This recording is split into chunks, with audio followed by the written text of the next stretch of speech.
Super, pleasure that you're here again. In the last two lectures, we were talking about two dimensions in which to understand our current urban systems. We looked at time, going back to the origins of urbanity and ending up in today's world. And we then looked at space, from the street patterns of London to the globally connected planetary urbanization which we have today. In this new lecture, the third one, which are really talking about deep urbanism as a hypothesis, we will look at a third dimension, which is the dimension of our own minds, our individual minds and our collective minds. And this really will be a kind of a matrix-like experience. I will take you to Alice's rabbit hole and show you, in fact, how far it goes. This is what we looked at last time. The origin of urbanity at a moment when the infrastructures and institutions, the spaces and stories were first implemented, which made us into a settled species able to live complex collective lives in the urban system which we have today. We also argued that this very first moment of urbanity was then increased in speed, reach, in energy consumption, size, and complexity by new technologies, specifically the technologies developed during industrialization, here shown with the image of this railroad station, for example, railroads and factories. And we finally had an even bigger increase of speed, reach, and therefore connectivity into the connectedness which we currently enjoy in our highly digitalized world, where we are still just at the beginning of this new technology now permeating all reaches of the globe and all fields of life. And we said that basically there are three ideas with which we can understand this system. The idea of interaction, where we exchange information, and due to that exchange we are able to socially differentiate and with that generate a culture. The second idea is the idea of transaction, where we are exchanging goods and matter. We do work, which allows us to think in terms of divisions of work, of value chains, markets and economies. And all of this is linked together by relations which allows us to have stable forms of exchange with spaces and narratives which stabilize us in space and time, or more specifically, those infrastructures and institutions which allow us to have complex civilizations. Excuse me, Markus, I'm sorry to interrupt you. It seems like we don't see the presentation. Yes. Let me share that. 1 second. I mean, you know the images, therefore it's not such a big deal, but I start now to share screen, which is my mistake. And you will see it in a second. Better? Great, great. Thank you so much. So, 1 second. So, I mean, you know this image, this series, and we ended up here. So we are right now here. Now, in the realm of relation, we already saw last time in the first lecture that here the idea of trust is very important. Because a lot of these relations are, of course, physical and real, like roads, oceanic cables through which our Zoom conference is working right now, satellites in the sky, or railroad systems spanning continents. But of course, relations are very much also based on trust. Trust you have when you dial in 8:30 my time in the morning that I will really be here. And the trust you have to dial into this Zoom lecture is based on a technological infrastructure, in our case now a digital infrastructure, but it's also based on an institutional framework, the institutional setting of the Higher School of Economics, which is embedded in a national research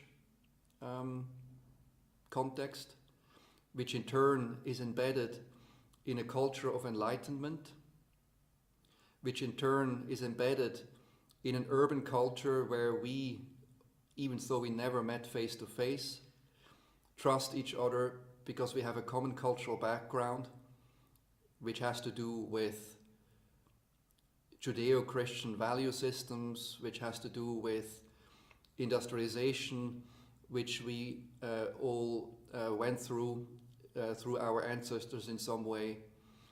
And it even has to do with 3 billion years of evolution on this planet, where we learned the difference between up and down, left and right, forward and backward. So all of this trust is basically implied in us meeting here today. A trust which is basically a trust into the permanence of the relations which we are currently enjoying. And we saw that last time that this trust is also something which is fragile, has its own fragilities, as we will see later in this lecture in a bit more detail.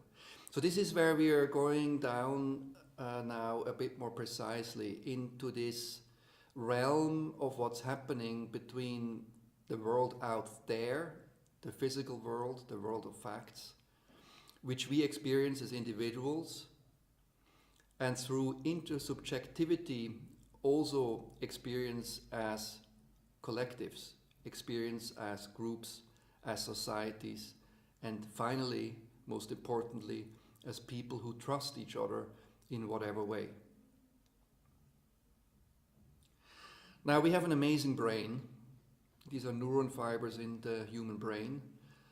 Our brain is special compared to other species in that it has more layers, it has a bigger neocortical area, and with that it seems to have a type of connectivity on the one hand, and most importantly plasticity on the other hand, which allows us to deal very flexibly with new tasks. And one very beautiful way of thinking about the brain, and this is slightly contested, but to some degree also scientific fact, has been developed by Professor Giacomo Rizzolatti, who is an Italian researcher who studied primates, apes, capricine apes specifically, and realized that something extremely interesting is happening when apes see actions done by other apes or even by people.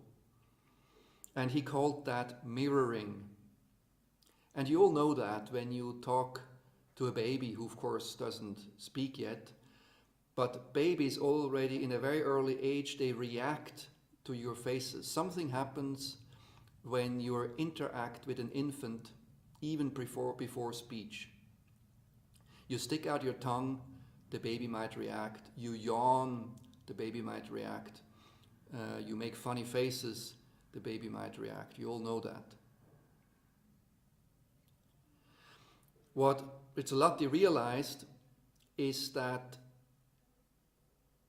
in this mirroring action, something happens neurologically which we actually can see in the brain, either through electrodes, which he did first, but also to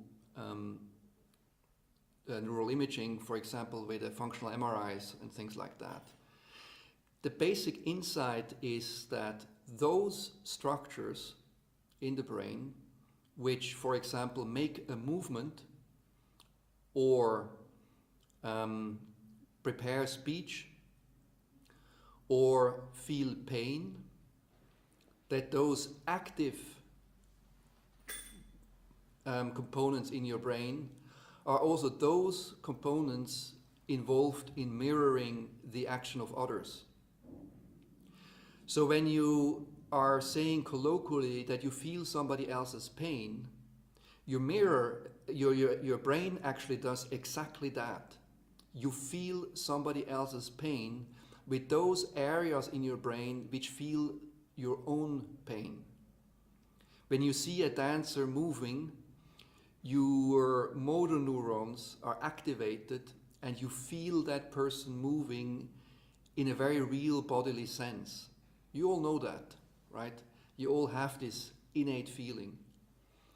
This can be even looked at in a bit more a complicated way. For example, you have situations, a context, top left, the context before drinking tea, below the context after drinking tea. You have an action where you grip a cup like you are going to drink tea. Below, you grip a cup as if you were cleaning up. And on the right-hand side, you contextualize this action more precisely. So the action in the middle is ambiguous. You cannot precisely decode what the person is going to do. But as soon as you have the context on the right-hand side, or as soon as you have context plus action combined, you're able to derive intention, right? An action in a context is readable for you as intention. So this mirroring can even do more complicated things than just following a dancer's movements or anticipating a baby's yawning. And you can see here how in the brain these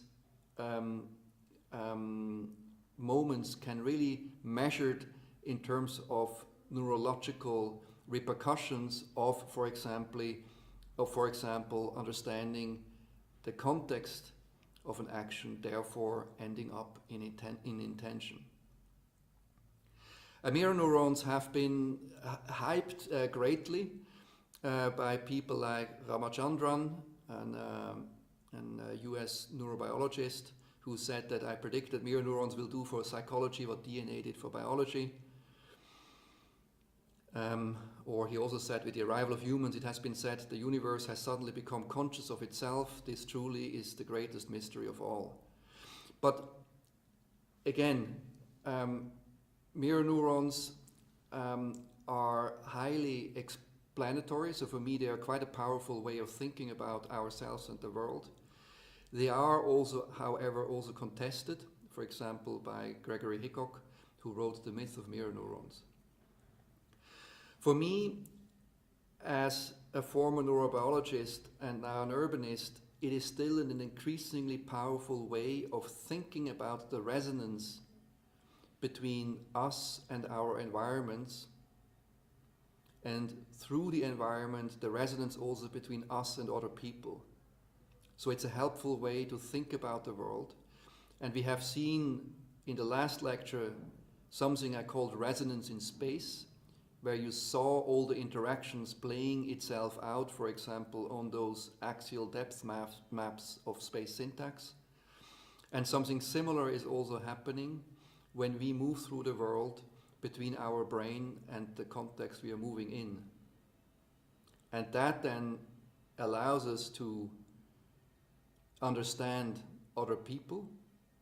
You know, when you look at a dancer dancing, your motor neurons are affected. You feel yourself in some ways making the same moves, and you can decode the difficulty of keeping this balance. A balance which is painful even hurts you. You know, you have an empathic feeling towards this dancer that, ouch, this is complicated. I would argue this also allows you to think about tool use.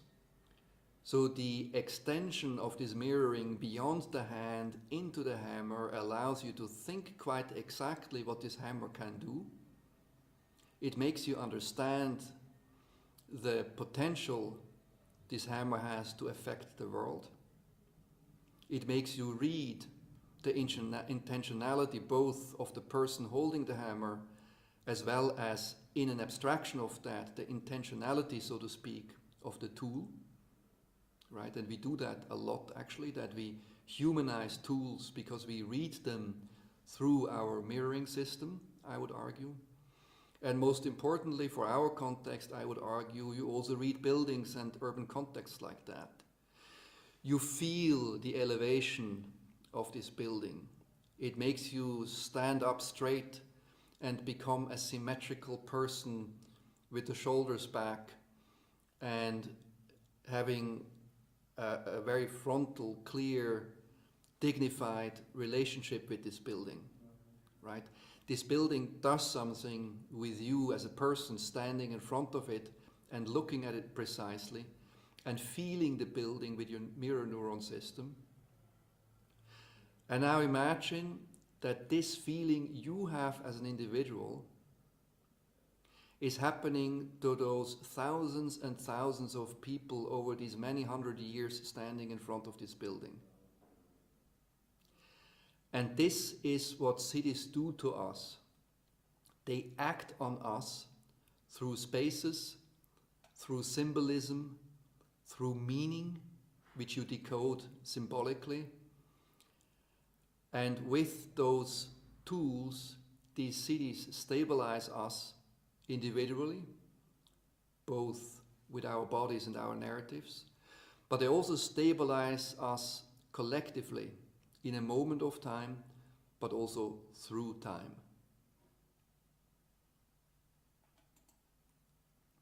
So the hypothesis is that, there's mirroring, again, between an infant and you, but it's also mirroring in dance and music. There's probably mirroring in language. Poetry might also make you activate your motor neurons, activate your brain parts which think about stories.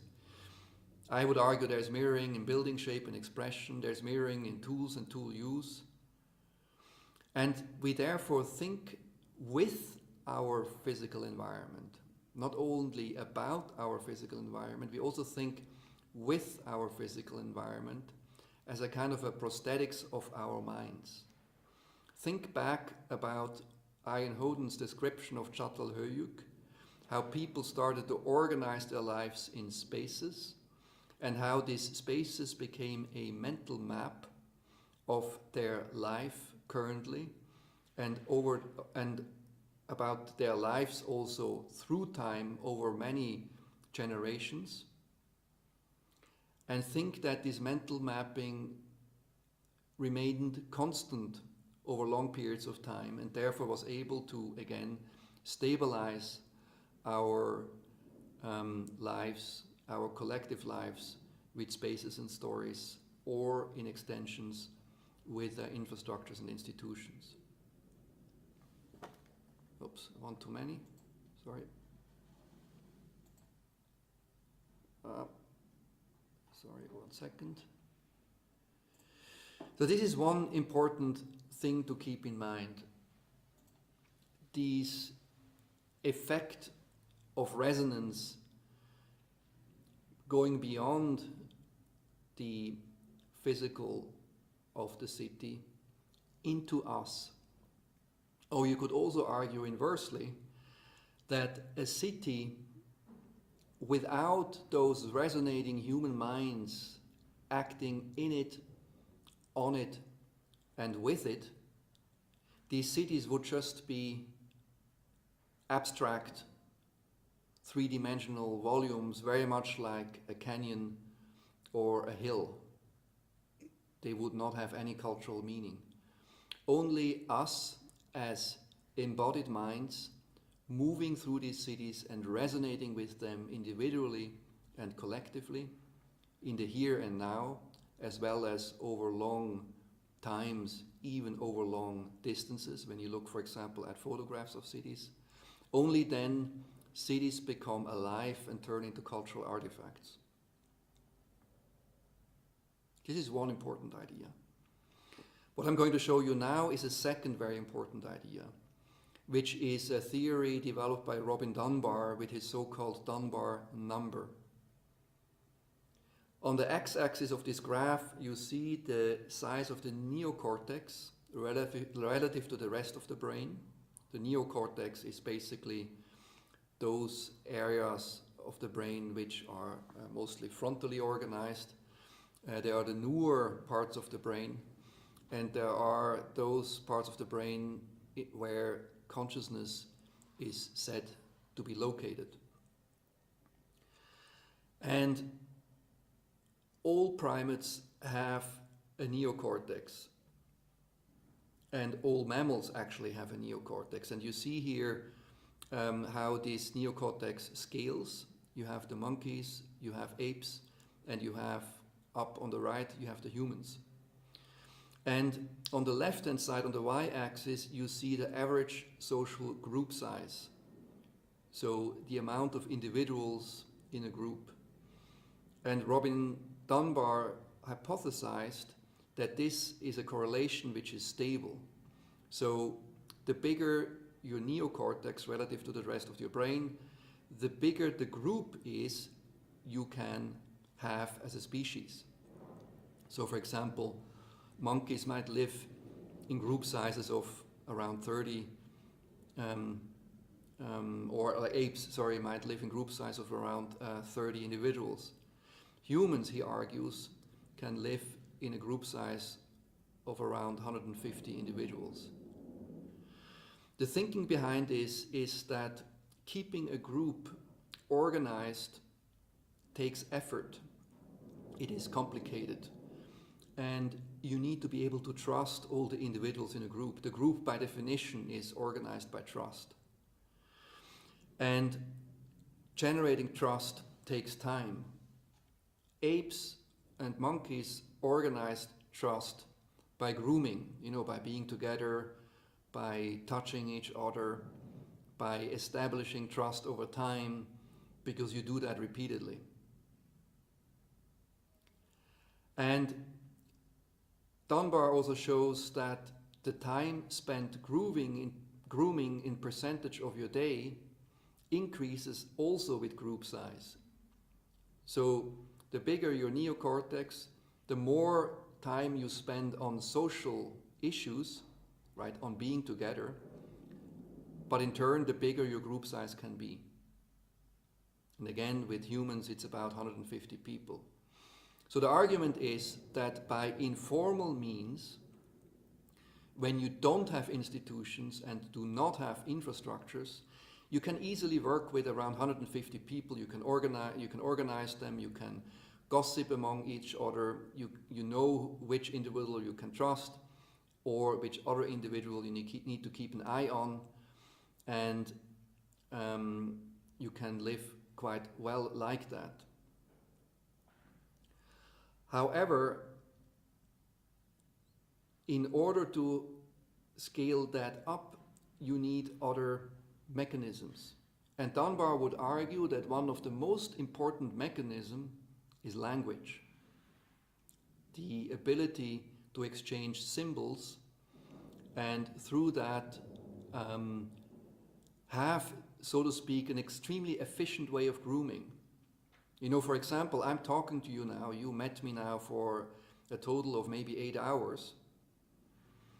But already there is trust established purely by me conveying information to you without ever having been in physical contact.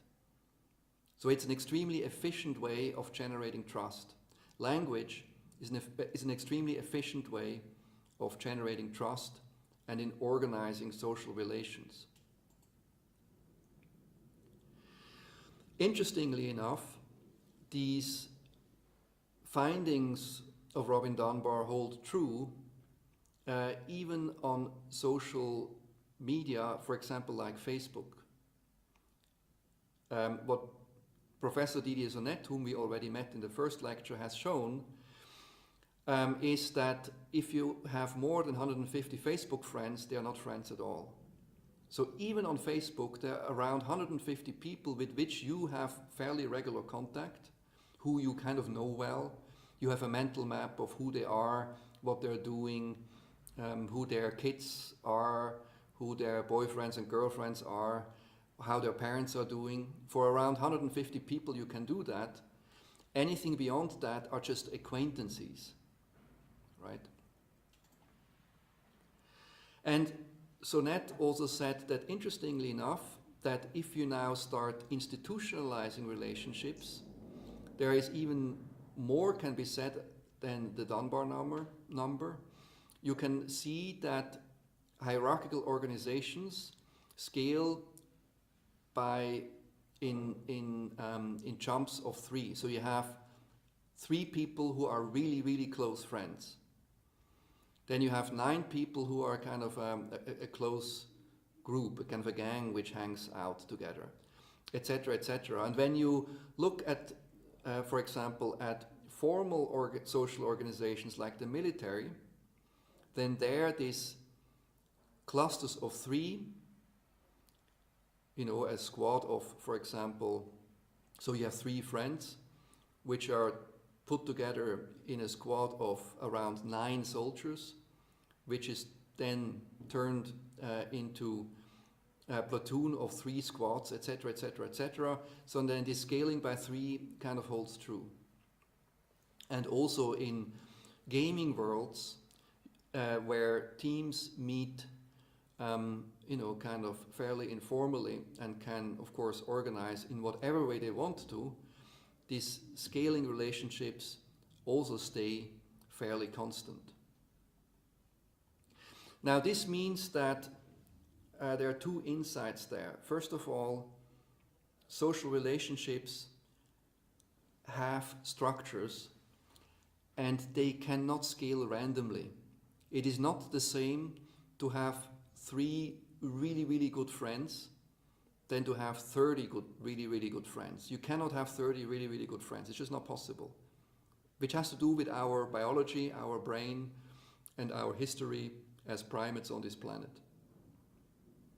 Equally, you can organize around 150 people informally without writing down rules, without generating narratives of why these people beyond 150 individuals should trust each other and so on.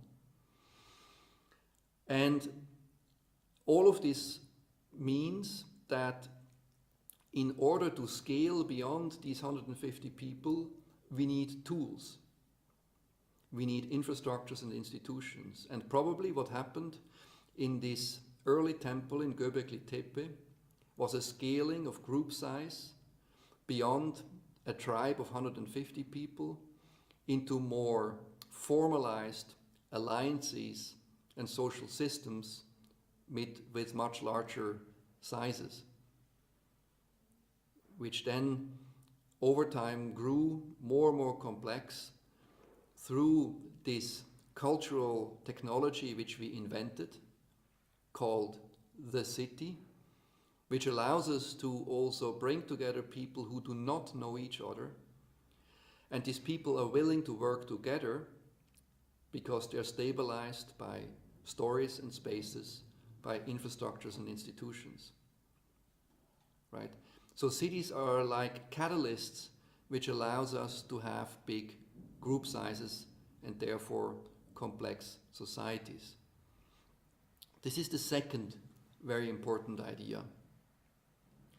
Now there's a third important idea which has to do with our prospective brain. Something has happened in our brains specifically which allows us to think about the past and think about the future, to have memories and stories, but also have plans and see potentials. What has been shown recently is that certain regions in the brain were activated differently when the subjects thought about the past and future compared with the present. Notably, brain activity was very similar for thinking about all of the non-present times, so the imagined past, the real past, as well as an imagined future. These processes together, write some scientists, comprise what we have termed the prospective brain, whose primary function is to use past experiences to anticipate future events. So the third important thing about our brain is that we can remember old events informally just in our own brains, formally with stories we tell about these events, and extrapolating from these past experiences and narratives, we can anticipate new experiences and narratives. You all know that. Imagine going on a journey in your car or on your bike. You know physically what it feels like to venture out into the roads of a city with your car. You know it in your bones what that feels like. And you anticipate the pleasure of seeing something new, right? And a more abstract way of thinking about this is even in these powerful mythological narratives in the past, for example, shown to us by Joseph Campbell in his series of the Monomyth, we always have these stories of the hero venturing out into the world, experiencing things, coming back with new knowledge, and therefore have a certain sense of enlightenment. Whether this is Star Wars, Luke Skywalker becoming a true Jedi Master, or whether it's Ulysses traveling the world and coming back as a mature man. All of these stories are surprisingly similar, and they have to do with the fact that we, both formally as well as informally, so with our narratives as well as with our bodies and our experiences, have a sense of the past, and with that are able to extrapolate the future. Right? Moses taking his people out of Egypt and bringing them back to the promised land of Israel. All of these stories are stories which we tell each other and which give us a sense of how to manage the future. Right? There's a very mythical portion of this, but there's also a very daily portion of this. You know exactly what it feels like to leave your house and go shopping. You feel it in your bones, and you can anticipate that trip, taking enough money you can pay, and having a shopping list in your mind, because you know what it means to make dinner this evening.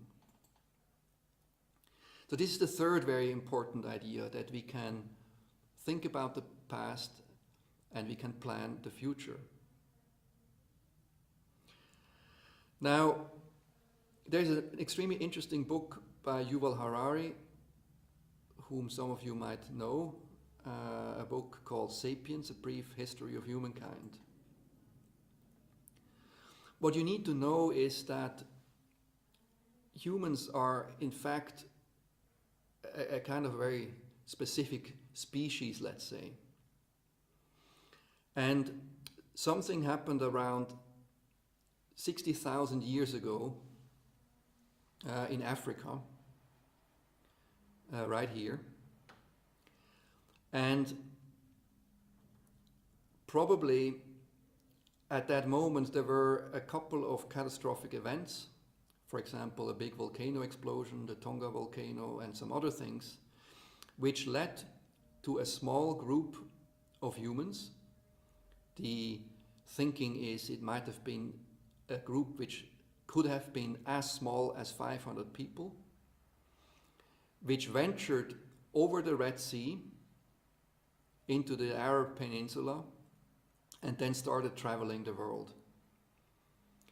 And somehow this group here, other than other groups, must have had already a fairly refined symbolic culture. They must have talked to each other in some way. We know that because they have ritualized artifacts, for example, in the way they bury their dead, in the way they deal with tool use and how they pass on the knowledge of tools from one generation to the next.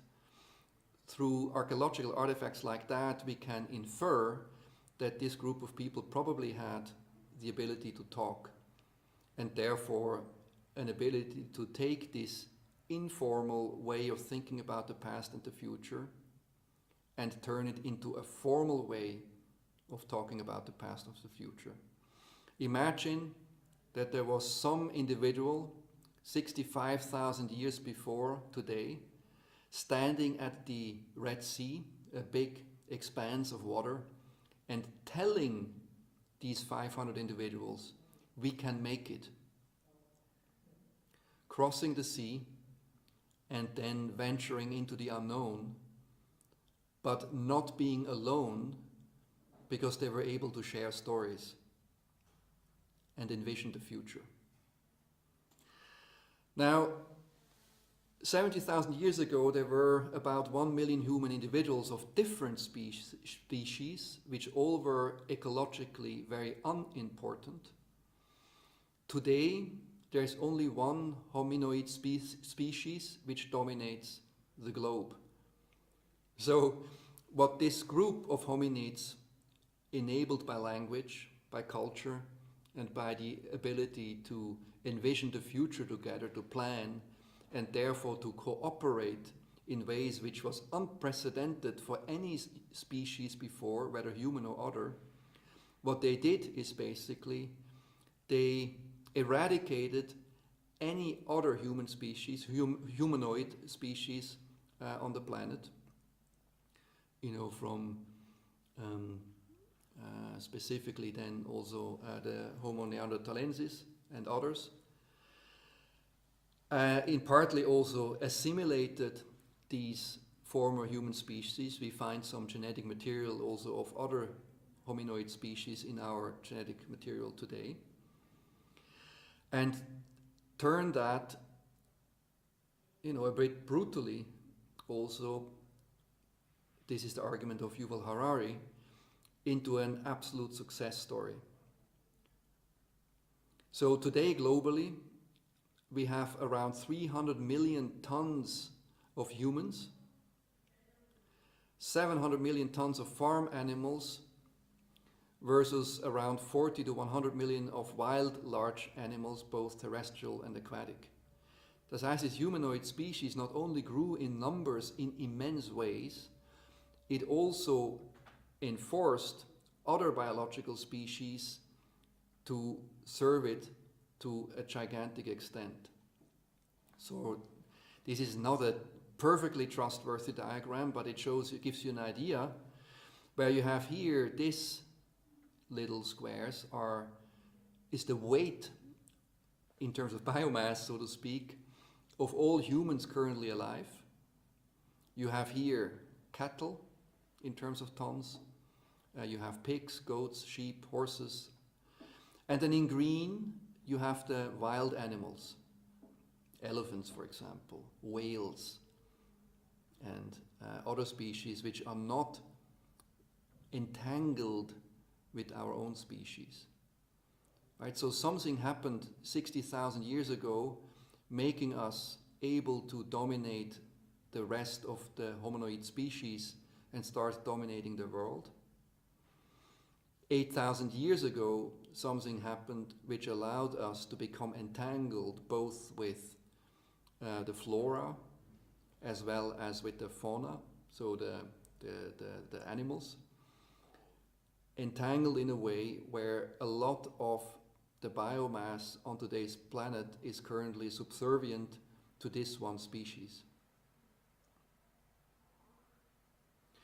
So Yuval Harari goes on saying the original affluent society, that the agricultural revolution was a trap, He thought from an evolutionary point of view it is better to keep more people alive under worse conditions, right? So he thinks this entanglement has not only been positive. You know, the fall from grace, or the expulsion from paradise, where Cain had to start to really toil the land in order to feed his family, was also not only fun, right?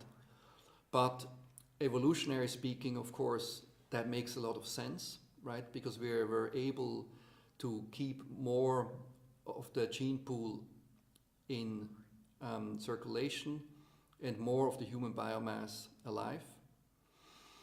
But he also says the plan was to work harder to achieve a better life, but this maneuvered mankind into a luxury trap.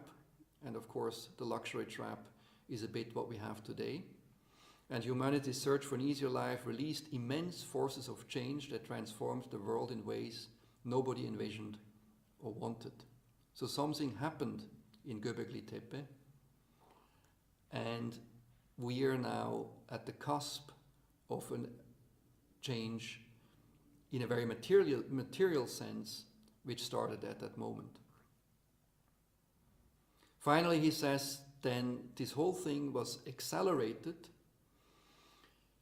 with the scientific revolution. The last 500 years have witnessed a phenomenal and unprecedented growth in human power. In the year 1500, there were about 500 million Homo sapiens in the entire world. Today, there are 7 billion.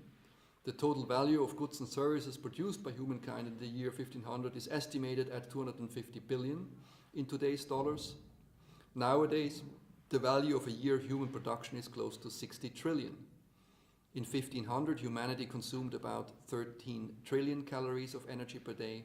Today, we consume 1,500 trillion calories a day, right? So this scaling, which we have seen now a couple of times in an urbanistic sense, in a spatial sense, you can look at, of course, also in this almost biological sense, where our species, through a series of steps of changes, allowed us to scale beyond the limitations of biology and enter into the benefits, but also into the traps of culture. And now we will look at this culture a bit more precisely. First, starting with interaction on the left. Interaction, of course, is studied by sociology, a discipline that has been developed since the mid-19th century in response to the French Revolution, so the change of our value systems and ideals, with the work by Comte in France. In response also to industrializations, where people needed to start to make sense of what the hell was happening with our societies, which did function all of a sudden so different than before, right? Kind of village and families were replaced by worker relations and large cities, with the work of Weber and Durkheim, for example, and of course also in response to capitalism, with the work of Marx. So the following authors and concepts are helpful for an understanding of interaction in an urban context. One set of thinking is very interesting, which takes what we have seen earlier as this idea of mirroring in the relation between people, in the relation between people and tools, and people and spaces, even cities and buildings. So symbolic interactionism takes this mirroring idea and turns it into a more formal, slightly more aggregated, abstracted idea of interacting by symbols. Symbolic interactionism has been created, intellectually speaking, by George Herbert Mead. He himself actually wrote very little, he only gave lectures. But then Herbert Blumer, a student of his, formalized that in a book. What George Herbert Mead was saying is that individuals create a sense of self by the interaction with others. Society is the sum of all of these interactions, right? Alone, you don't have a sense of who you are. In a group of 150 people, you are able to informally have a sense of who you are. And in our highly material and technological culture, the sense of self then finally very much has to do with your material surroundings. You know, I see a map on the wall with one personal view, a map of the world. I see a shelf in another person's room, and all of these things generate an identity, right? They generate a you, a sense of self. So Herbert Blumer wrote down ideas of George Herbert Mead and set out three basic premises of the perspective. He says that humans act toward things on the basis of the meanings they ascribe to those things, right? To a Neanderthal, the map on your wall would be completely irrelevant. But to you, because you are living in an enlightened, globalized culture, this map is meaningful. And he says, secondly, the meaning of such things is derived from or arises out of the social interaction that one has with others and the society. And again, this is this issue of resonance. This map means something to you, but it might also mean something to a friend which visits you, both in terms of the friend has a relationship with the map, but also this friend reads you and your relationship with this map in a particular way. He reads or she reads you as a person who thinks about the world, a person who is educated, a person who is part of the Enlightenment, and a person who has dreams, right? So the map becomes a mediation tool for the relationship between two people. The same way as we have seen earlier, the church, the Duomo in Milano, becomes a mediation between two people standing in front of it together, or people standing in front of it separated by centuries. These meanings, the third point is, these meanings are handled in and modified through an interpretive process used by the person in dealing with the things he/she encounters. Right? We need to read it in particular ways, and this reading is something you learn, and this learning is something you pass on to your children, to your students, and so on. So the first premise includes everything that a human being may note in the world, including physical objects, actions, and concepts. Essentially, individuals behave towards objects and others based on the personal meanings that the individual has already given these items. So you have here this soldier in a war, and you have the cross. Again, to any prehistoric person, this would be a nice object, but completely incomprehensible. There are layers and layers and layers of culture stabilized by an urban infrastructure over centuries to give this image meaning, both individually as for you now collectively. You can read this image. You can read what is going on in the mind of that person. Imagine how unbelievably amazing that is, that you can look at this black and white pattern of pixels on your screens, listening to my voice, and you are able to decipher exactly what's going on in that person's mind. Imagine the amazing beauty of that ability. Or more formally, the meaning of such things is derived from or arises out of the social interaction that one has with other humans.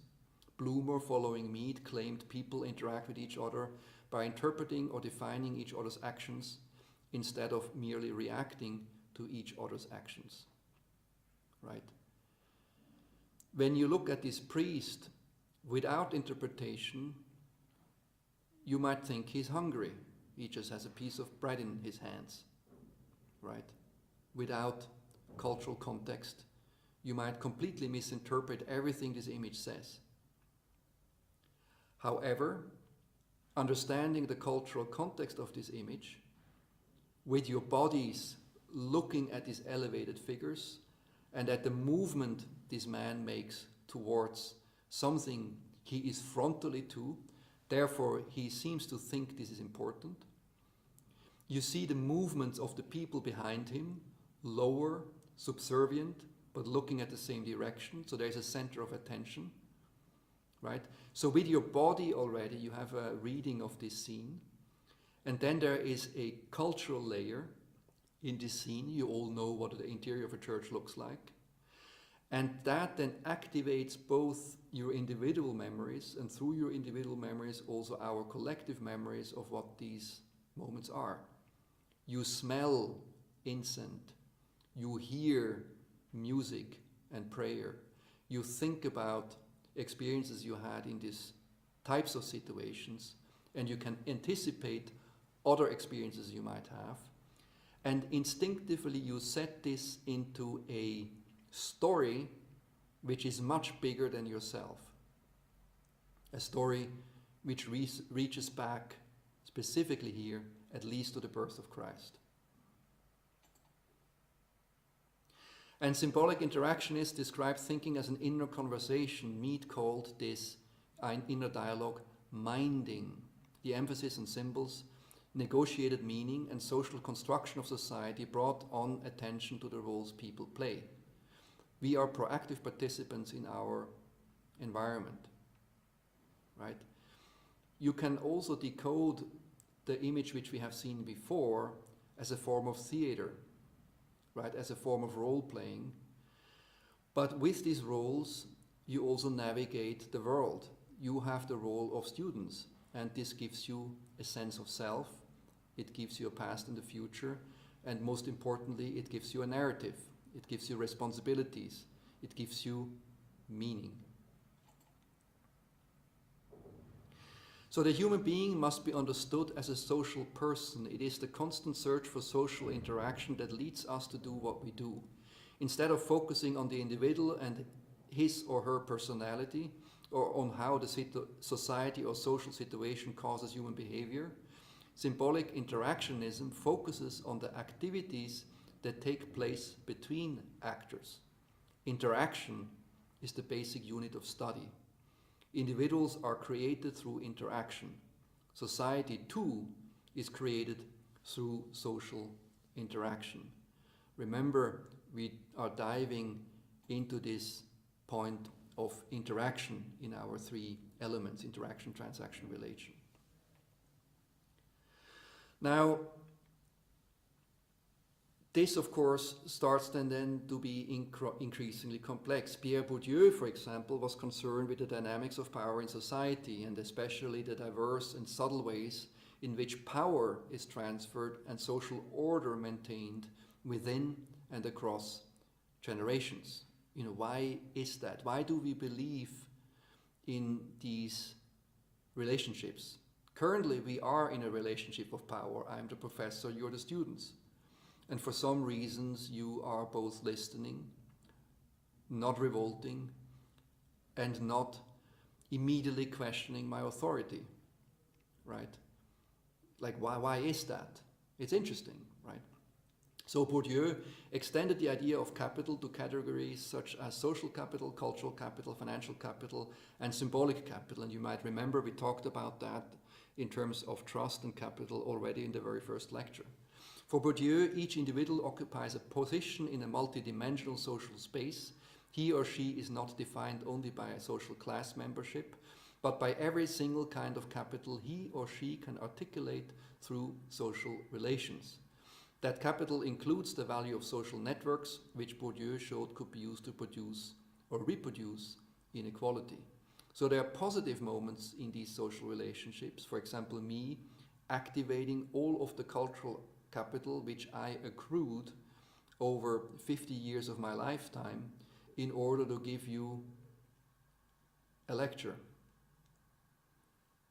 which is enabled both by the cultural capital and by a very little bit of financial capital of the HSE, right?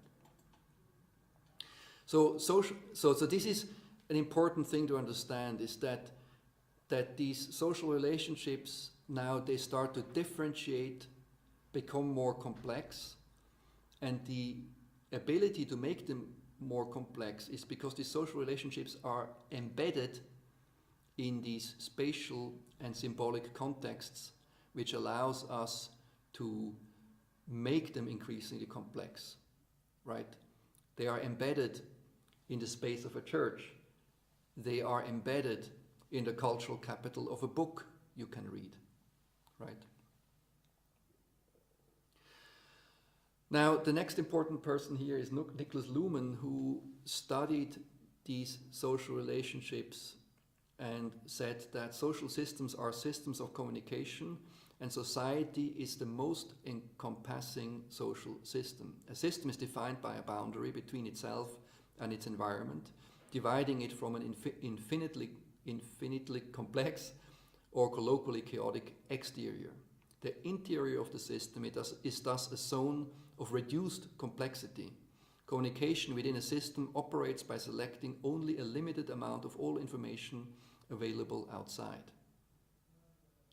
Now, what he is saying here, that the connectedness, which is one of our core arguments in terms of urbanity, is something which has to do with this constant interaction, or what he calls here communication.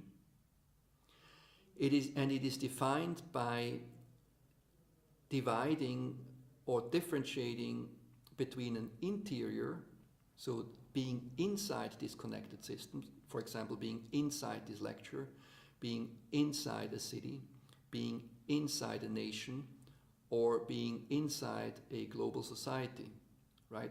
Between an inside and an outside, an exterior. And the exterior simply does not compute. You know, the exterior has no effect on the interior because we don't deal with it. We don't have a system to negotiate about it. And there, of course, we have the big problem that a lot of what we currently externalize in our society is the natural world. He also says that each system has a distinctive identity that is constantly reproduced in its communication and depends on what is considered meaningful and what is not. If a system fails to maintain that identity, it ceases to exist as a system and dissolves back into the environment it emerged from. Luhmann called this process of reproduction from elements previously filtered from an over-complex environment autopoiesis. Sounds super complex, but in many ways you know exactly what he's talking about. For example, there's not only the system of urbanites, there's also, for example, the system of academics, right? And in the system of academics, you need to conform to certain rules, rituals, and codes. If you don't conform to them, you're kicked out, you're not an academic, you cannot progress, you cannot do your PhD, and you're simply invisible. So you need to conform to these rules. On the other hand, if everybody would not conform to the rules of how to be in academia, academia would immediately cease to exist, right? If nobody would believe in the rituals of the Catholic Church, for some reason, all of a sudden, the Catholic Church would dissolve immediately. It wouldn't exist anymore, right? Now, what is also embedded in here is, of course, the problem of identity politics. You know, Marx freed the workers by giving them a common identity, and a lot of what the left has done is to find ever more granular groups which to emancipate and to whom to give their own identity. That has good consequences, liberation of women, etc. But it also has problematic consequences in that oftentimes people are seen primarily through their identity rather than through their social context and through what they do and what responsibilities they have. But for us, important right now is Luhmann's point that this differentiation and continuous emergence which we have seen in time in the deep time lecture, which we have seen in space, in the deep space lecture. This also happens in social system. The differentiation of subsystems into ever more refined, specific groups. This happens almost automatically. What's behind this all, and this is something you need to remember, is of course the fact that when people believe something in great numbers, so a lot of people believe something, then automatically this becomes true because it has social effects. The people who theorized that were the two Thomases in the early 20th century, formulated in 1928. They said most importantly that if man, so mankind, people, if people define situations as real, they are real in their consequences. Right?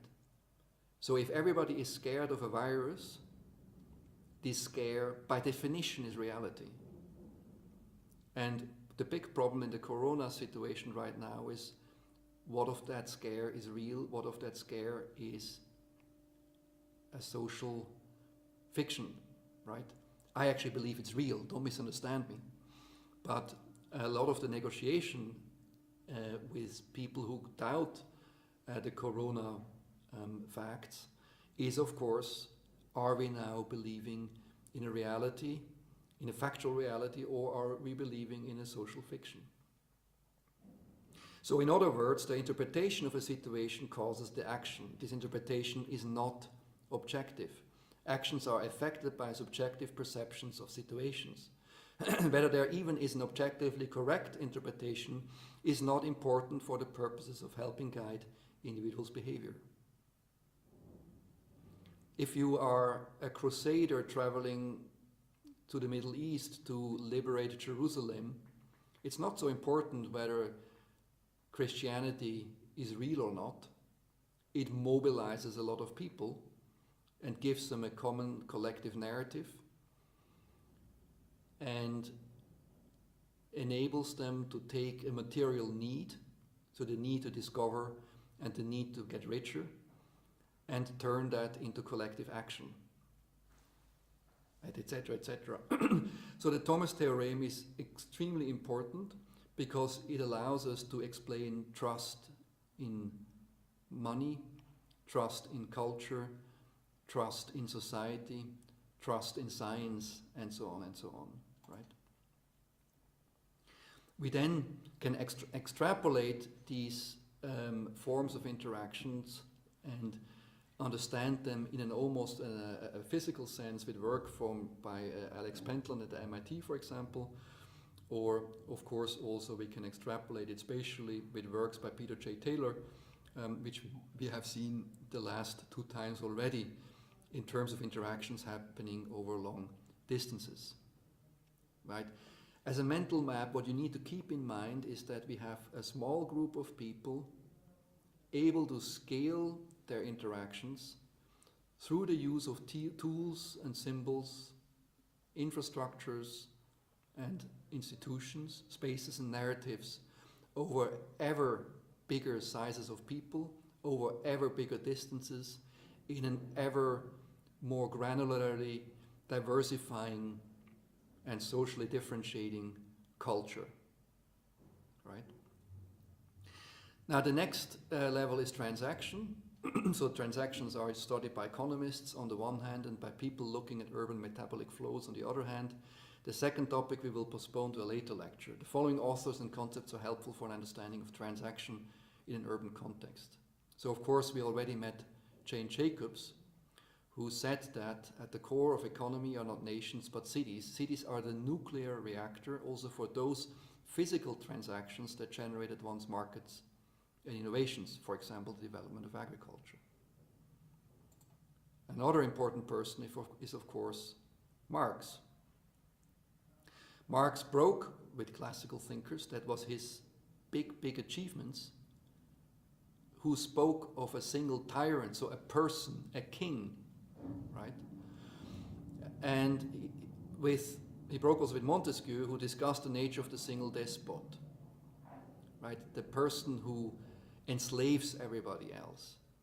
Marx made the big step to say it's not a person who enslaves us, it's a system who enslaves us, right? So Marx set out to analyze the despotism of capital and therefore introduced a kind of systems thinking into sociology.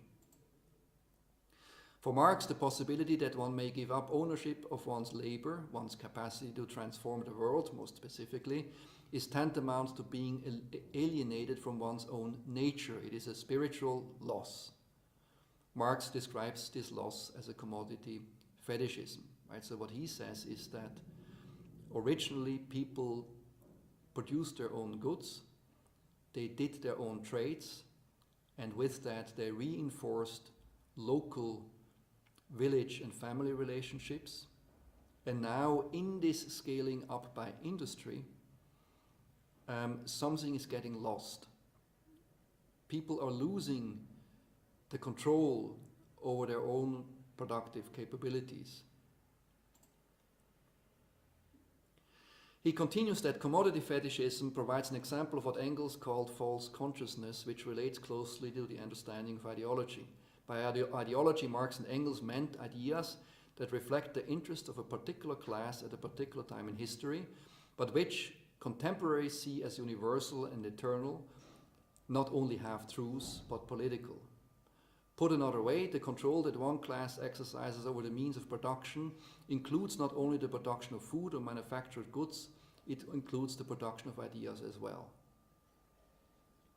Again, sounds complicated, but now you should have the intellectual tools to understand what this means.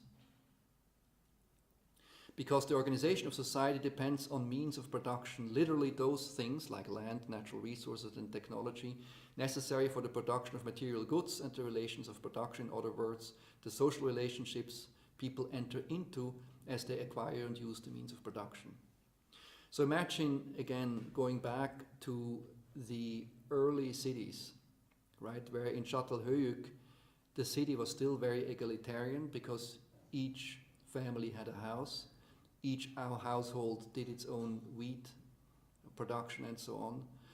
And now you have a drive towards social differentiation where work is divided, but with the division of work also roles are divided, symbolic interactionism. With the division of roles also power is attributed in unequal ways, remember Bourdieu. And that gives relationships where not only some people can affect the world more than others, it also means that some people might define the ideas in this world more than others. And what Marx did is saying or naming the system which we are all caught in. I would today not call it capitalism anymore, but simply an urban system which is scaled beyond the comprehension and the control of individuals into something where connectedness is so large that the tools of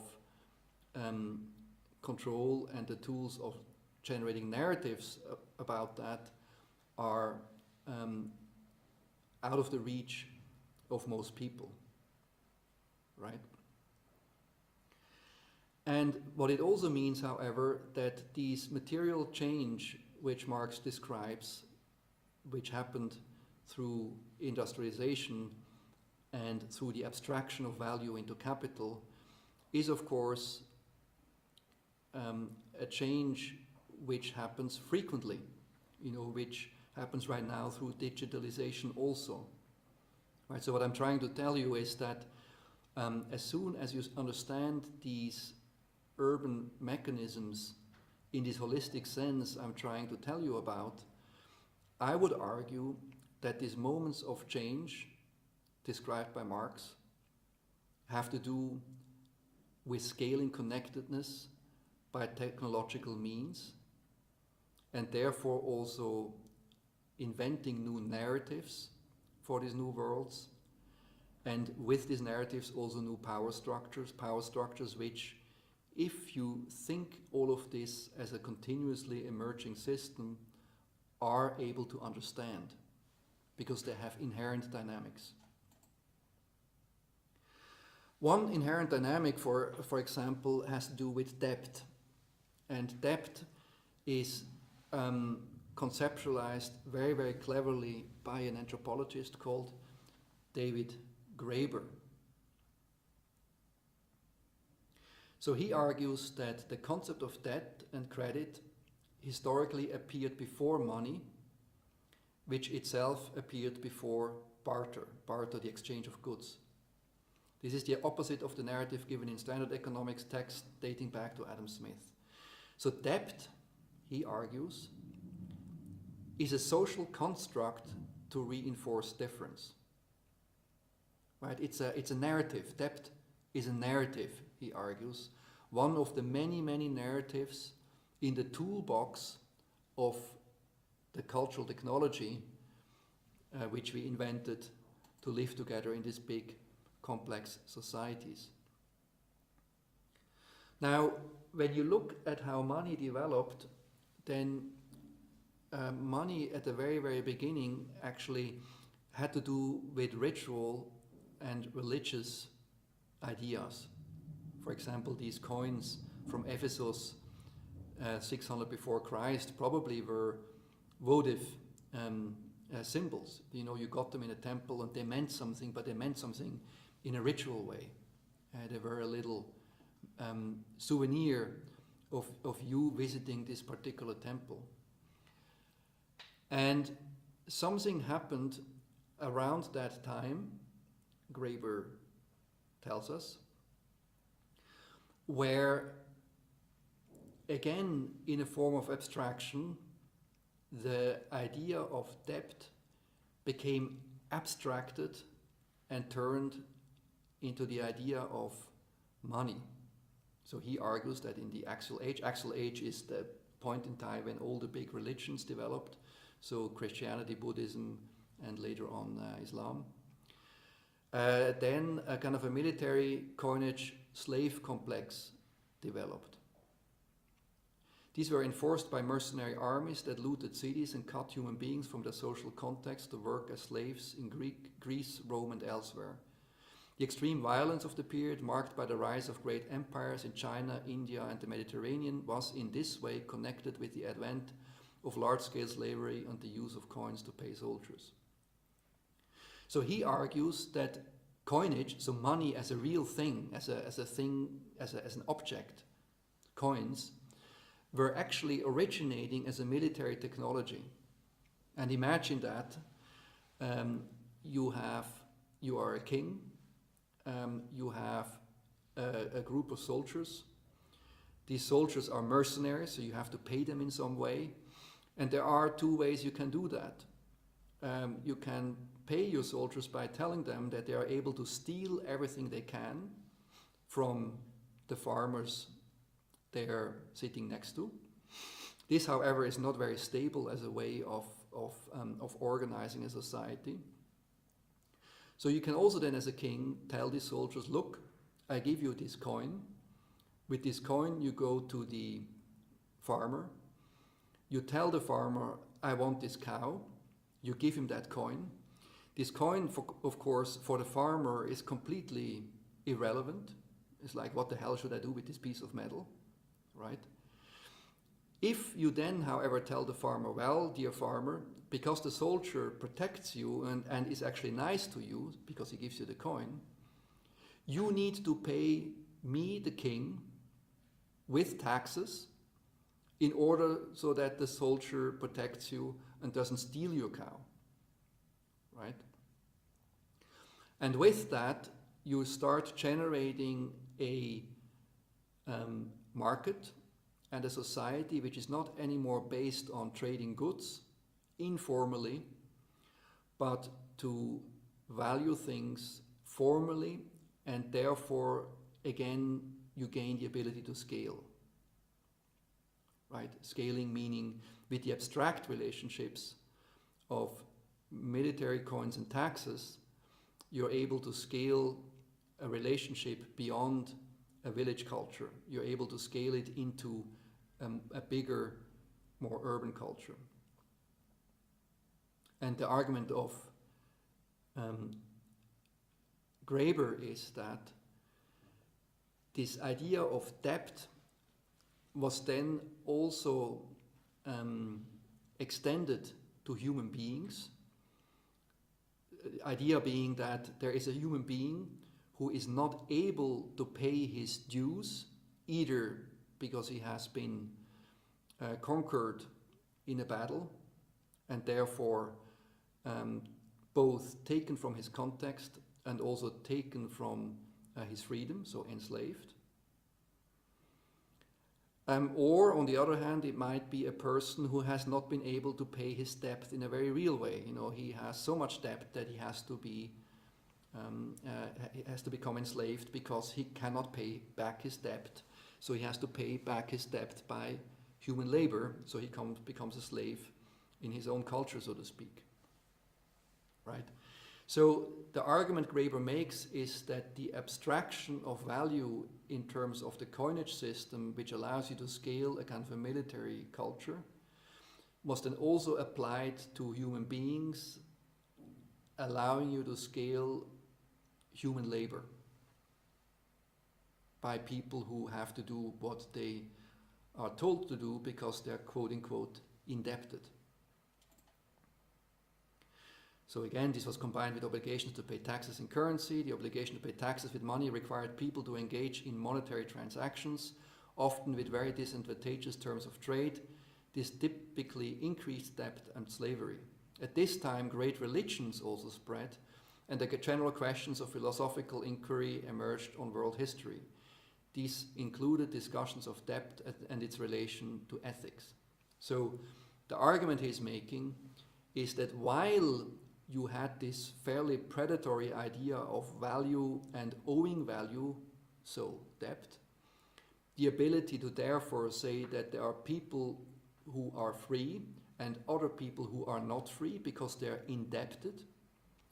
In order to keep this intact, you need a narrative which tells people why this is like that, right? And this narrative, of course, is the great religions, among other things, and also a questioning, of course, of the system which is emerging with the first big philosophers. Right, so here again, we have a kind of a cultural package of the ability to abstract and scale, abstract value and scale with huge amounts of human labor, and at the same time a narrative to explain the difference and a questioning of these narratives through philosophy. All of this again co-evolved. You know, when then Christian slaves started rebelling against the Romans, they did this, of course, because they had their own narrative, a narrative in which they were free, had their own rights. That narrative became increasingly important, powerful, because it was a kind of a fairly unifying narrative, because it was very simple. It was more directed towards the sons rather than the fathers. It became so powerful and popular, in fact, that around 300 after Christ, Constantine, the emperor of Rome, turned it into the official Roman religion. So here you have the system of slaves in Rome, in the Roman Empire. So Graeber, importantly, suggests that economic life originally related to social currencies. Social currencies like social capital, cultural capital. These were closely related to routine, non-market interactions within a community. This created an everyday communism based on mutual expectations and responsibilities among individuals. This type of economy is contrasted with exchange based on formal equality and reciprocity, but not necessarily leading to market relations and hierarchy. The hierarchies in turn tended to institutionalize inequalities in customs and castes. A major argument of the book is that the imprecise, informal community building indebtedness of human economies is only replaced by mathematically precise, firmly enforced debts through the introduction of violence, usually state-sponsored violence in some form of military or police. Again, this is the pain of growing a culture beyond the scale of small groups. So cities you can still kind of understand, like the Mesopotamian city, as a collective legitimized and organized around this temple, to scale that into groups of cities and relationships which required more connectedness because it spanned larger spatial scales. A second major argument of the book is that contrary to standard accounts of the history of money, debt is likely the oldest means of trade, with cash and barter transactions being later developments. Debt, the book argues, has typically retained its primacy, with cash and barter usually limited to situations of low trust, involving strangers or those not considered creditworthy. So I think the argument here is that only in situations where you do not know the other person, cash or barter, so an exchange which is really one-to-one, is necessary. If you know everybody and the trust is high, you don't need that. Because of course Katerina will pay me back in 2 weeks because I know her, I trust her, I don't worry about it, right? But if I do not know her, I want her to pay me immediately. Inversely, in social systems where we have to deal with a lot of strangers, for example cities, which are large social systems, cash and the formalization of cash is of course incredibly important. So this moment of taking debt, the informal debt of me vis-a-vis Katerina, and turning it into a formal debt, with coins, for example, is one of the incredibly important technologies which is at the bottom or at the core of a scaling urban culture, right? So debt needs to be at the basis of an urban culture, as this needs to include a lot of people that cannot know each other personally. Debt is something that can be administered by an abstracted bureaucracy. Personal relations cannot. Probably there were then always two classes, one where people knew and trusted each other and had power, and the other one, the anonymous, powerless. Each restart of an urban system was also a restart of the religious or ideological narrative accompanying it. So the story why you had people with power and people who had no power. Right, so I think for you to understand is that the ability to scale from informal personal relationships to impersonal formal relationships, which you need in order to generate the gigantic amounts of connectedness we have today. Along the way there, you needed not only to have infrastructural inventions, like, for example, industry and railroads and Roman roads or navies, you also needed to have narrative inventions, structuring social relations beyond the local, narrative inventions which have to do with the formalization of debt, and narratives to explain the debt in ways which are stable. Explanations such as religion, such as capitalism, and that inevitably also leads to moments when these narratives are being questioned. Christian martyrs, or revolting workers, or the rise of communism, etc., right? So all of this is part of the system we're looking at. So now let's dive into relations a bit more precisely. And relations very much have to do with fairness and narratives of fairness. And these narratives of fairness, astonishingly, are going back again to very old structures. So this is a movie. Do you actually hear the sound?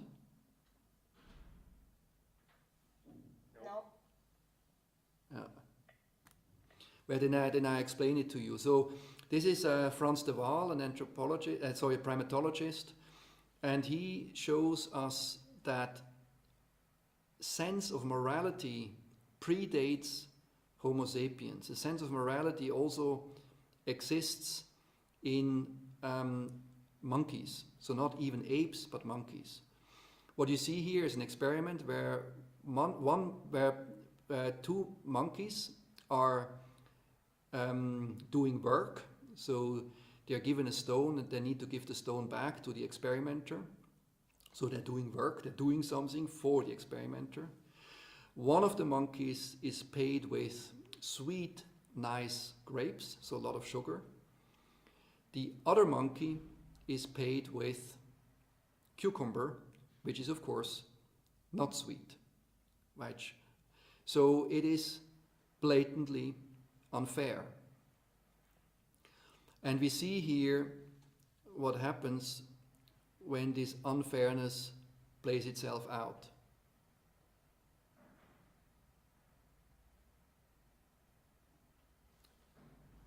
Wait, now this is stuck at the worst possible moment. Yeah, so exactly, the monkey has given back the stone and has been given a cucumber. So now the second monkey does his work and he's given a grape. And the left monkey looks shocked. What happens? He gives the stone, he gets a grape. Pfui. This is unfair, really unfair. Very, very unfair. What the hell is going on? Another grape. Oh my goodness. The world is mean. Again, he's so frustrated. You see the frustration, he gives back the stone. Now, oh my God, again, just a cucumber. What the hell?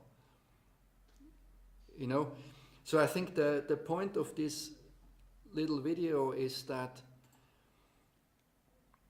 like everything which we have seen now, even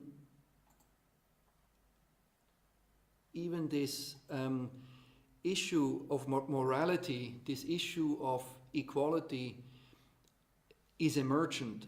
It is with us way before Homo sapiens. It is really deep, deep inside us, like the mirroring system. And Fehr, who is actually working in Zurich, Fehr and Schmidt showed that disadvantageous inequity aversion. This is what this means. Inequity aversion means we are pissed when we treated unfairly, inequity aversion, and it's disadvantageous, so it's not good for us, right? We are pissed at unfairness which hurts us, or more scientifically speaking, disadvantageous inequity aversion manifests itself in humans as the willingness to sacrifice potential gain to block another individual from receiving a superior reward. They argue that this apparently self-destructive response is essential in creating an environment in which bilateral bargaining can thrive. Without inequity aversion's rejection of injustice, stable cooperation would be harder to maintain. So, very simply speaking, you could argue that this one monkey at least gets cucumber, so he should be happy. Like, what the hell? He should be happy. But only in comparison to the other monkey who gets grapes, he gets angry and he throws the cucumber away. And the argument Fehr is making is that even so, throwing the cucumber away actually hurts the left monkey. He still does it because he's pissed, and this sense of pissedness allows you to, over time, make society more fair, right? They even argue that that rejecting an advantageous offer also sends a social signal. So you could say that if two kids, for example, were doing this task, so giving back the stone, and the kid who gets the grape sees that the other one only gets a cucumber, maybe he feels sorry, and he also throws the grape away and says, hey, I don't like that. This is unfair. Right? Me, who gets the grape, I say this is unfair. This also happens, you all know that. So if you live in a society where ideas of fairness and equality hold a privileged position, then it becomes meaningful to show yourself as embracing those ideals, even at personal cost. Those around you might feel that since you're the type of person who believes in equity no matter what, you're valuable to society and worthy of respect. From this perspective, both disadvantageous inequality and advantageous inequality achieve the same end, making sure you maintain status. Right? So this is a kind of a corrective to what we have seen before, the injustice, the unequal distribution of power, and therefore the ability to say, hey, this is unfair, I revolt against it, be this Christian martyrs or communist workers, right? Now, this built-in sense of fairness is actually something extremely important, again, inherently in the system we're looking at. Because there is an effect in sociology and also effect in systems, in complex system science, which has to do with proportional growth. We already have seen that earlier. So moments, the fact that things which are big grow bigger more easily, and things which are small tend to not get chances. This is true for individuals, it's true for cities, and it's true for any systems in an open system or an open market. So in sociology, this is called the Matthew effect, or accumulated advantage. Matthew, like the person in the Bible who has been talked about, Matthew, like the evangelist who talks about a person when he says, for unto everyone that hath, some shall be given, and he shall have abundance, but from him that hath not shall be taken even that which he had, right? So the Matthew effect, also called accumulated advantage, is the phenomenon where the rich get richer and the poor get poorer. In both its original and typical usage, it is meant metaphorically to refer to issues of fame or status, but it may also be used literally to refer to cumulative advantage of economic capital. The term was first coined by sociologist Robert K. Merton in 1968 and takes its name from a verse in the biblical Gospel of Matthew pertaining to Jesus' parable of the talents. Now, so it means that if we don't use this corrective of saying, hey, this is unfair, then there is a natural propensity for systems where interactions happen quite freely, that advantages accumulate. So again, if you have 100 people and you give all of them 10 euros and you let them trade, then at some point a person might have a bit more than the others, and because he has more power to convince people to give him more, etc., etc. And from an equally distributed starting point, you start to have an accumulated advantage aggregating with some people. You know, like when you play Monopoly or something. You know that if somebody has a lead in Monopoly, he's almost unbeatable. And the great things about the Monopoly is that you can start again. However, this starting again in society does not automatically happen. You need to have a narrative for it. This narrative might be the temple in our Sumerian cities, which were centers of redistribution, where you had narratives of giving people, the things they need for life. It might also happen in the Jubilees. So there were moments in the past in Egypt, but also in other societies, where the kings were forgiving debt, right? They restarted the monopoly game. There is, of course, also social welfare in our states, etc., where you have moments of redistribution because we have narratives of fairness which allow us to do that.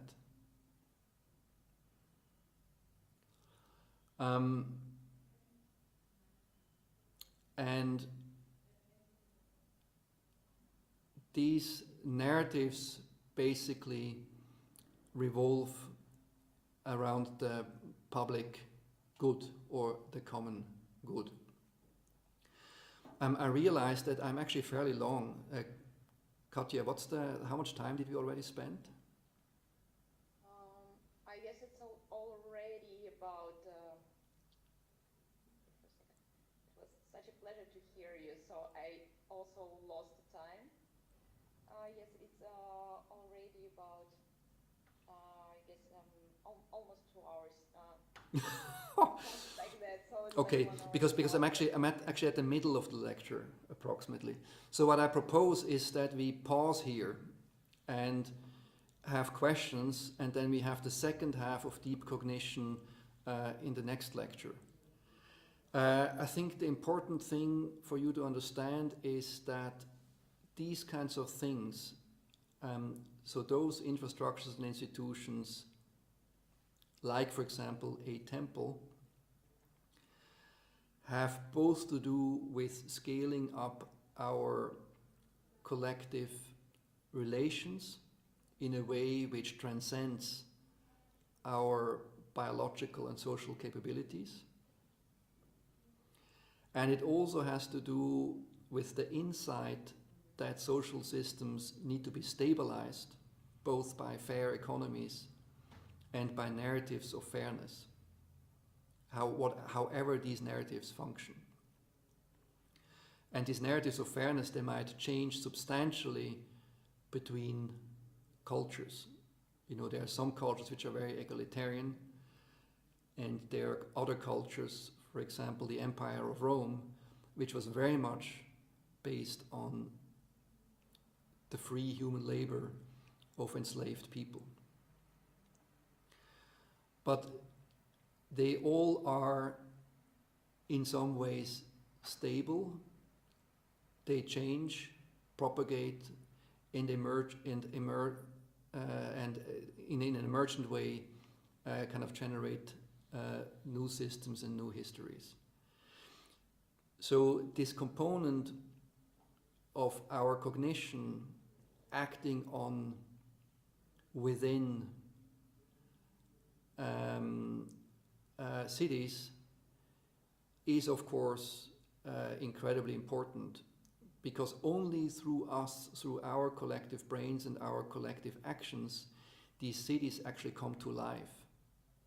Or you could also argue that this collective organism, Homo sapiens, which scaled from these 1 million individuals hundreds of thousands of years ago to these 7 billion people today, this scaling up was only possible because we entangled our brain and our social relations with matter and stories in a way which allows us to have these complex emergent societies which we currently live in. And with this, I end for today. Questions?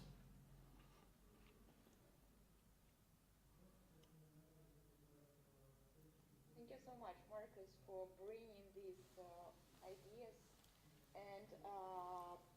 bridging, like bridging and giving us all of the connections, because on the one hand it's a really complex field, but on the other hand I think it's very important every time when we are working with the city to remember that without understanding of human beings we can basically do nothing. And also I think maybe maybe you can give us a little bridge between the last lecture, when we talked a lot about the logic process, such as space syntax, and maybe this lecture, because like here we talk more about the understanding of human beings and how human beings react and how they basically. So I think that basically the last lecture also could be understood more from the point that we know now, because right now we may draw some connections, how people react, interact, and how they basically fill the space. Exactly. So, you know, I think in my mind it works the following. Imagine you're an alien scientist floating in a spaceship above planet Earth. And you see a weird thing happening. You see that some spots appear on this Earth. You see that tentacles are stretching out from these spots, first in stone with the Romans, then in steel around Chicago. These tentacles start affecting nature, affecting the hinterland. Along these tentacles, new nodes are emerging. And these tentacles are reaching deeper and deeper and further around this planet. Right? This is what you see. And at the same time, you see that all of a sudden this planet starts to glow at night. You see that the atmospheric composition of gases is changing. And as you see the occasional explosions when you look down from your spaceship, and so on. Now, what the hell is happening? This cannot be the effect of pure biology. You know, this is something different than a forest growing, or an algae blooming, or dinosaurs marching across the landscape.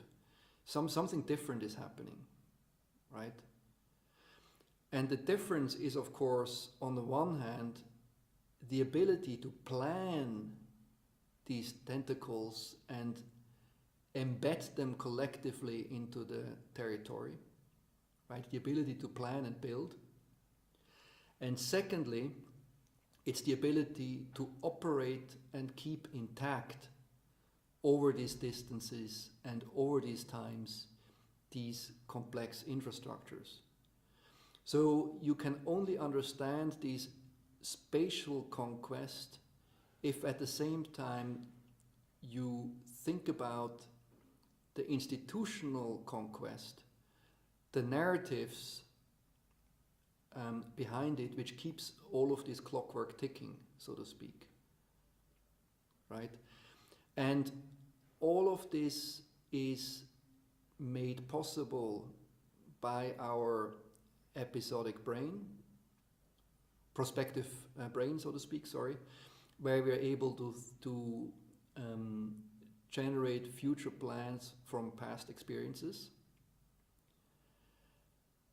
And it's then in a co-evolving, emergent way, entangling with matter, which both enables but also stabilizes and represents these ideas which we have in matter, right? So I think this is this absolutely crazy, amazing realization that in fact we live in the matrix, like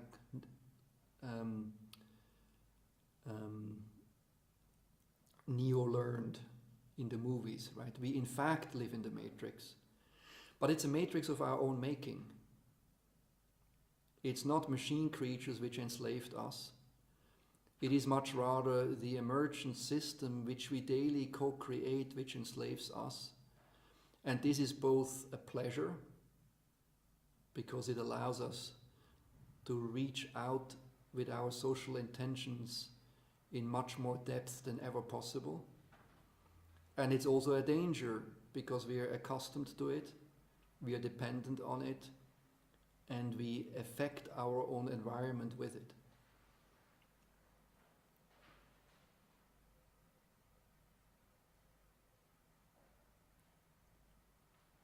So this is an answer. Thank you so much.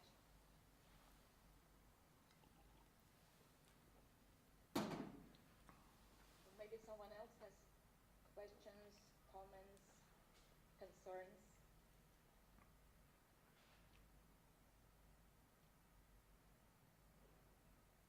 But I think the interesting thing is, as soon as you have this third vector in your mental map, as soon as you're able to always think that what you see out there in the city is both a reality, but also a convention, and you're able to question that convention, that is unbelievably enabling. Right? You can question this convention as an artist. You can question it as a philosopher like Marx. But you can also question it as a planner, maybe in more simple ways, where you can think about better ways of doing things. Because in the end, everything is manipulable, everything is changeable. But of course, according to the Thomas theorem, it is only changeable when a sufficient amount of people believe in that change. Right?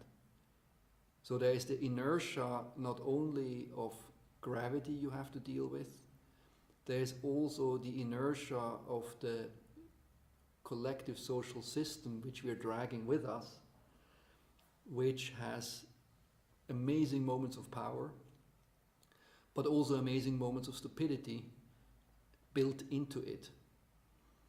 And again, I think these lectures are important for me, because my intention is to give you a system awareness.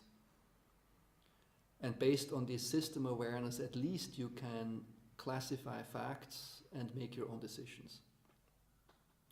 And one of the beauties of dealing with Russia is that system awareness is something people have in Russia a lot more than anywhere else in the world I ever experienced.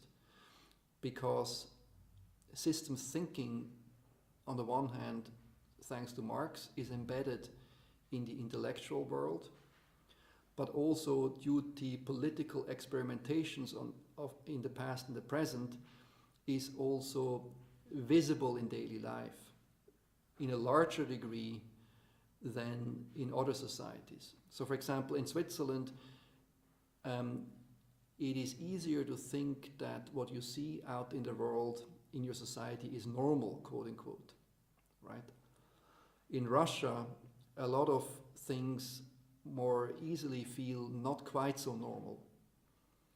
And this feeling of not quite so normal, based both on an intellectual tradition as well as on a political necessity, is highly fascinating from a systems thinker point of view. Right? And you can turn this feeling, like Neo was told by Trinity, this feeling that something is wrong, you can turn that into great art, into great poetry, into great architecture, or also into activism. You can, it's energy, you can use it.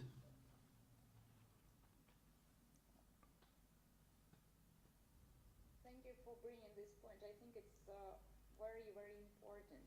And what you have mentioned also, the level of trust is different, I guess, in different countries. And also every time when we do the project, we need to context, and also the narratives could be generated also differently. So the understanding of a context is really important in any, I would say, urban project. Mm-hmm. Brilliant, many thanks. So I will tell you more about this in the next lecture. And I think the word context is actually very well chosen. And we have a context of the real, and we have a context of the imagined real. And what you need to understand is both are equally important, and both will enable you and both will hurt you in your professional life. So better learn to deal with both of them quickly. And with that, I wish you a wonderful week. And yeah, it's an exciting time to be alive. Enjoy it.